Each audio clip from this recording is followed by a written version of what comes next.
Bienvenue à Bali. On est actuellement à Canggu, qui est l'endroit stylé un petit peu de Bali. Et là je suis dans une guest house, ça s'appelle. Vous voulez que je fasse visiter? Balcon, qui est actuellement l'endroit où je fais sécher du linge. 2 lits simples, une télé. Ça m'étonne aussi toujours que les hôtels aient toujours des télés. Bref, entrée, placard Et salle de bain. petite mais propre et efficace. Et apparemment la différence entre un hôtel et une guest house, c'est la cuisine. Parce que du coup là il y a une cuisine assez grande en plus. Et du coup c'est pas mal ce truc parce que même si j'envisage pas de cuisiner, ça permet quand même d'avoir un couteau, des ciseaux, les trucs qui manquent toujours dans une chambre d'hôtel quand on veut essayer de manger juste des chips dignement. Oh voilà mon scooter. Ça va, il est 13h, il a que 3 heures de retard, un peu de souplesse aussi.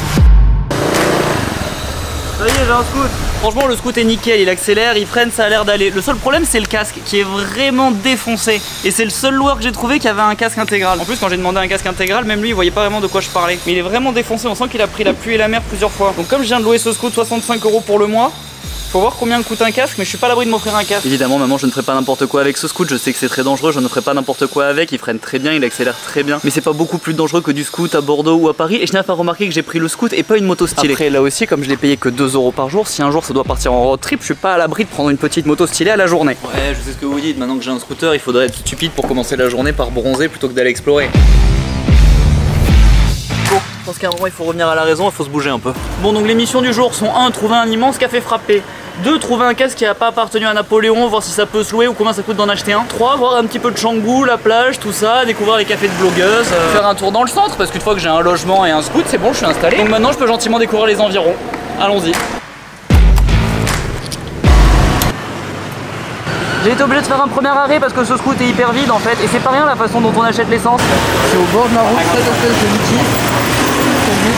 Bon j'ai payé 3 € mais je sais pas trop ce que j'ai. Le magasin d'à côté vend des casques. Magnifique ça. Non mais franchement ils étaient tous trop petits et ça fait hyper mal à la tête un casque trop petit. Je l'ai trouvé en 1 seconde, je vais trouver un autre vendeur. C'est-à-dire que là globalement une chute à cette vitesse je vais m'en remettre. Nous là à la plage. Bon mais à Canggu la plage est connue pour être noire et pas belle.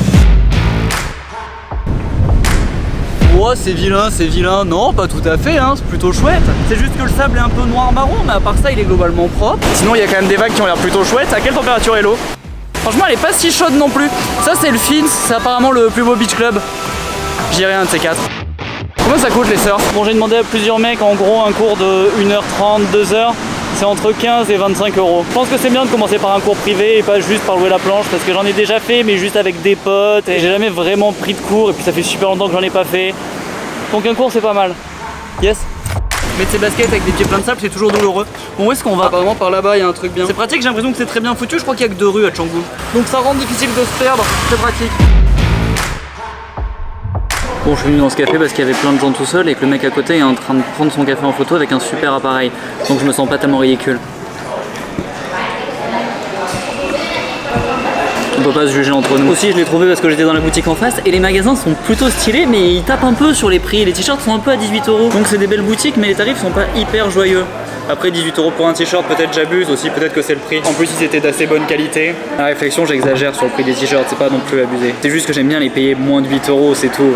Sinon c'est pas abusé en fait, c'est des prix très honnêtes. J'ai pris un jus d'orange et il est arrivé plein de glaçons. Est-ce que j'ai confiance à Bali en ces glaçons tout ça? Ou est-ce que je tombe extrêmement malade en buvant de l'eau avec des glaçons? Franchement il y a plein d'Européens fragiles en train de boire des trucs avec des glaçons. Je pense que l'eau est filtrée et tout, à mon avis ça va. Oh non il est frais, c'est délicieux. Il est petit mais il coûtait 1,66 €. En tout mon repas j'en ai payé pour 4,66 €. J'ai pris une salade aussi.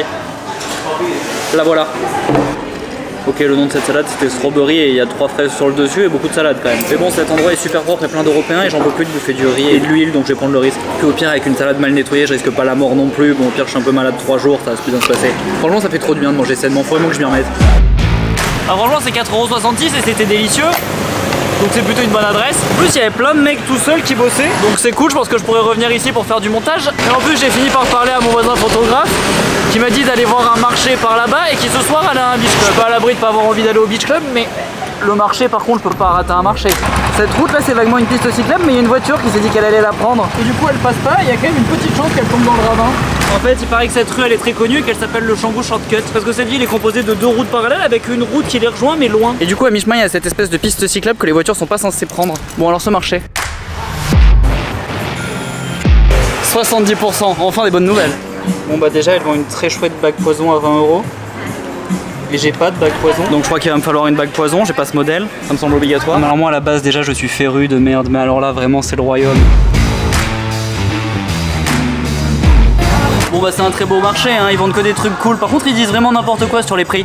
Faut pas avoir peur de négocier, diviser les prix par 7, 8. Au final ils acceptent et ça les vexe pas. Par contre il va falloir que j'achète encore plein de bagues. Je vais revenir mais là c'est le premier jour, il faut pas que je m'enflamme direct. Ça va, c'est normal, hein, les blogueuses elles vont chez le coiffeur, c'est une de leur activité. Il parle bien anglais, il a un bon look avec ses tatouages, c'était l'occasion parfaite. Pour l'instant il m'a mis des barrettes. En tout cas il s'est vachement impliqué, je crois que ça lui a pris 1 heure, je suis jamais resté aussi longtemps chez le coiffeur. Il m'a fait un truc soi-disant un petit peu déstructuré, naturel. Je vous cache pas que je pensais pas que ça allait prendre 1h30 pour désépaissir un peu, mais il s'est vachement impliqué, c'est assez stylé. Là je crois qu'il va être l'un de mon moment préféré de la journée à Bali. Trouver de la bouffe. Ouais, je suis de retour chez moi, je me suis un peu fait surprendre par la nuit à 18h30 et je voulais FaceTimer mon frère qui vient d'avoir le bac. Mention très bien ce beau gosse, donc je vais le féliciter.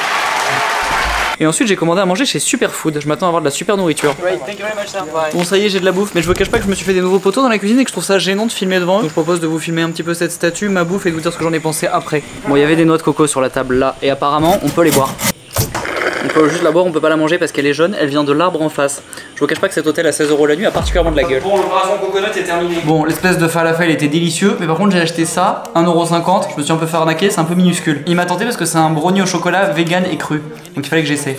Bah quand on mange vegan et cru, on mange pas de brownie, je crois, hein, c'est tout, il faut pas essayer n'importe quoi non plus. Après attention, je critique, mais j'adore le fait qu'il y ait ce genre d'endroit, je suis très content d'avoir goûté. La bouffe amusante était une des raisons pour laquelle j'habitais à Dubaï, et ici s'il y a bouffe amusante, plage, ambiance chill et le tout pour un quart du prix. Je suis pas à l'abri de déménager ici. Bon et comme j'arrive pas à trouver un grand casque à un prix honnête, je crois que je vais garder celui-là, donc on va aller prendre une douche avec ce casque pour que je trouve un métier. Au fait, pense à t'abonner en appuyant sur le bouton ici, t'as 15 secondes, t'as encore largement le temps de le faire.